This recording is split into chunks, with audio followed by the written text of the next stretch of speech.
قوم لوط نے آخر کون سی ایسی برائی کو جنم دیا تھا کہ اللہ تعالیٰ نے ان پر عذاب نازل کیا اور انہیں نیست و نابود کر دیا۔ لوط علیہ السلام اللہ تعالیٰ کے برگزیدہ نبی تھے۔ آپ کے والد کا نام حاران تھا۔ لوط علیہ السلام حضرت ابراہیم علیہ السلام کے بھتیجے تھے۔ حضرت لوط کے والد کا انتقال ان کے بچپن میں ہی ہو گیا تھا، اسی وجہ سے آپ نے حضرت ابراہیم علیہ السلام کے گھر پر پرورش پائی۔ لوط علیہ السلام حضرت ابراہیم علیہ السلام پر سب سے پہلے ایمان لانے والوں میں شامل تھے۔ لوط علیہ السلام کے بہت سارے معجزات تھے۔ ایک تو یہ کہ لوط علیہ السلام جب بھی بارش کے لیے دعا کرتے تو آسمان بادلوں سے بھر جاتا اور خوب بارش ہوتی۔ اللہ تعالیٰ نے لوط علیہ السلام کو اہل سدوم کی رہنمائی کے لیے نبوت کے مرتبے پر فائز کیا۔ اہل سدوم ایک ایسا علاقہ تھا جو کہ بہت ہی خوبصورت سرسبز و شاداب اور قدرت کا شاہکار نمونہ تھا۔ یہاں پر باغات، پھل اور میوے کثرت سے پیدا ہوتے تھے۔ یہ تمام چیزیں ان کی ضرورت سے کہیں زیادہ تھیں۔ یہی وجہ تھی کہ ارد گرد کی بستیوں کے لوگ اپنی غذائی ضروریات پوری کرنے کے لیے یہاں آتے تھے، مگر اہل سدوم کو ان کا یہاں آنا بالکل بھی پسند نہ تھا۔ وہ دوسری بستیوں کے لوگوں کو یہاں آتا دیکھ کر آگ بگولا ہو جاتے۔ اہل سدوم کے لوگوں کے خیال میں ان سب چیزوں پر صرف اہل سدوم کا ہی حق تھا۔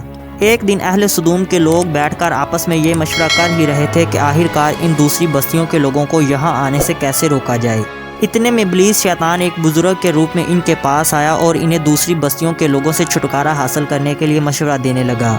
شیطان نے انہیں اپنی عورتوں کو چھوڑ کر مردوں کے ساتھ بدکاری کرنے کا طریقہ سکھایا اور انہیں مشورہ دیا کہ اگر تم باہر سے آنے والے لوگوں کو زبردستی پکڑ کر ان کے ساتھ بدکاری کر کے جسمانی لذت حاصل کرو گے تو یہ لوگ یہاں آنا چھوڑ دیں گے۔ اس طرح تمہیں ان دوسری بستیوں کے لوگوں سے چھٹکارا مل جائے گا۔ شیطان کے اس مشورے کے بعد یہاں یہ بدکاری عام ہو گئی۔ اہل سدوم اپنی ہر محفل کو اس برائی کے بغیر ادھورا سمجھتے تھے۔ وہ لوگ اس برائی کو بہت ہی فخر کے ساتھ کرتے تھے۔ خاص کر اگر کوئی خوبصورت نوجوان مسافر لڑکا ان کے علاقے سے گزرتا تو یہ لوگ اسے اپنا شکار بنا لیتے۔ روایات میں آیا ہے کہ اہل سدوم بہت ہی ظالم قسم کے لوگ تھے۔ کوئی بھی مسافر ان کے علاقے سے امن و امان سے نہ گزر سکتا تھا۔ اہل سدوم کے لوگوں نے اپنے علاقے کو بہت ہی خوبصورت بنا کر رکھا تھا اور یہ لوگ یہاں کھلے عام بدکاریاں کرتے تھے۔ اللہ تعالیٰ نے لوط علیہ السلام کو ان کی طرف رہنمائی کے لیے بھیجا۔ لوط علیہ السلام نے انہیں اس برائی سے توبہ کرنے اور ایک اللہ کی عبادت کرنے کا حکم دیا۔ لوط علیہ السلام نے ان سے کہا کہ تم لوگ گمراہی کے راستے پر چل رہے ہو، اس کام سے باز آ جاؤ۔ لیکن انہیں لوط علیہ السلام کا سمجھانا بہت برا لگتا تھا۔ انہوں نے لوط علیہ السلام سے کہا کہ اگر تم اسی طرح ہمارے کاموں میں دخل اندازی کرتے رہو گے تو ہم تمہیں اپنے علاقے سے باہر نکال دیں گے۔ لیکن پھر بھی لوط علیہ السلام انہیں دن رات نصیحتیں کرتے رہتے تھے۔ اہل سدوم پر ان کی کسی بھی بات کا کوئی اثر نہ ہوتا تھا۔ اس کے بعد اہل سدوم نے لوط علیہ السلام سے کہا کہ اگر تم اپنے رب کے سچے اور پرہیزگار نبی ہو تو اپنے رب سے کہو کہ ہمارے اوپر عذاب نازل کرے اور ہمیں تباہ و برباد کر دے۔ اتنی برائیوں کے باوجود بھی اللہ تعالیٰ نے انہیں ڈھیل دے رکھی تھی۔ اس کے بعد جب انہوں نے خود اپنے اوپر عذاب نازل کرنے کا مطالبہ کیا تو اللہ تعالیٰ کی طرف سے بھی ان پر عذاب نازل کرنے کا فیصلہ کر لیا گیا۔ اس کے بعد اللہ تعالیٰ نے اپنے 3 خاص فرشتے جبرائیل، میکائیل اور اسرافیل علیہ السلام کو دنیا کی طرف روانہ کیا۔ یہ تینوں فرشتے نوجوانوں کی شکل میں لوط علیہ السلام کے گھر تشریف لائے۔ لوط علیہ السلام ان نوجوانوں کو اپنے گھر دیکھ کر بے حد پریشان ہو گئے۔ وہ اس لیے پریشان تھے کہ نہ جانے اب ان کے علاقے کے لوگ ان کے ساتھ کیسا سلوک کریں گے، لیکن ابھی تک اس بات کی خبر ان کے علاقے کے لوگوں کو نہیں ہوئی تھی۔ دراصل لوط علیہ السلام کی بیوی جس کا نام وائلا تھا وہ ان پر ایمان نہیں لائی تھی۔ اس نے جا کر اس بات کی اطلاع اپنی بستی کے لوگوں کو دے دی کہ لوط علیہ السلام کے گھر نوجوان لڑکے آئے ہیں اور وہ ان کے مہمان ہیں۔ جیسے ہی اہل سدوم کے لوگوں کو اس بات کی خبر ملی تو وہ دوڑتے ہوئے لوط علیہ السلام کے گھر کی طرف آئے اور انہوں نے لوط علیہ السلام کے گھر کا گھیراؤ کر لیا اور زبردستی اندر داخل ہونے کی کوشش کی۔ ان میں سے کچھ بدکاروں نے تو لوط علیہ السلام کے گھر کی دیواروں پر بھی چڑھنے کی کوشش کی۔ لوط علیہ السلام سخت گھبرا گئے تھے۔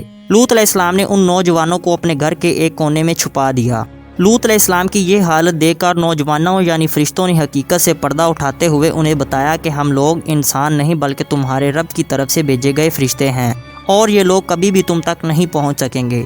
ساری صورتحال سے آگاہ ہونے کے بعد لوط علیہ السلام مطمئن ہو گئے۔ جبریل علیہ السلام نے لوط علیہ السلام سے کہا کہ ابھی بہت وقت ہے، تم اپنے گھر والوں کو ساتھ لے کر علاقے سے دور چلے جاؤ اور واپس پلٹ کر نہیں آنا۔ لوط علیہ السلام نے اپنے گھر والوں کو ساتھ لیا اور علاقے سے دور نکل گئے۔ اس کے بعد جب ان بدکاروں نے لوط علیہ السلام کے گھر کا دروازہ توڑنے کی کوشش کی تو جبریل علیہ السلام باہر آئے اور انہوں نے اپنے پر کا ایک کونا مارا جس سے ان سب کی آنکھوں کے ڈیلے باہر آ گئے اور ان کو دکھائی دینا بند ہو گیا تھا۔ یہ عذاب خاص ان کے لیے تھا جو بدکاری کی نیت سے لوط علیہ السلام کے گھر کی طرف آئے تھے۔ لوط علیہ السلام کی بیوی واپس اپنی قوم کی لوگوں کی طرف لوٹ آئی اور اسے رستے میں ہی پتھر کا بنا دیا گیا۔ اس کے بعد جبریل علیہ السلام نے زمین کے اس ٹکڑے کو جس پر وہ آباد تھے زمین سے علیحدہ کر کے اوپر لے گئے اور واپس لا کر زمین پر دے مارا۔ اس کے بعد ان پر پتھروں کی بارش کی گئی۔ مرنے والے ہر شخص کا پتھر پر نام لکھا ہوتا تھا۔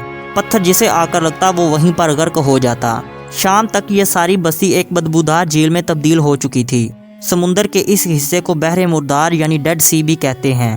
آج بھی وہاں پر کوئی جاندار، مچھلی، مینڈک، کچھوا وغیرہ زندہ نہیں رہ سکتے۔ سمندر کا یہ حصہ اسرائیل کے پاس واقع ہے۔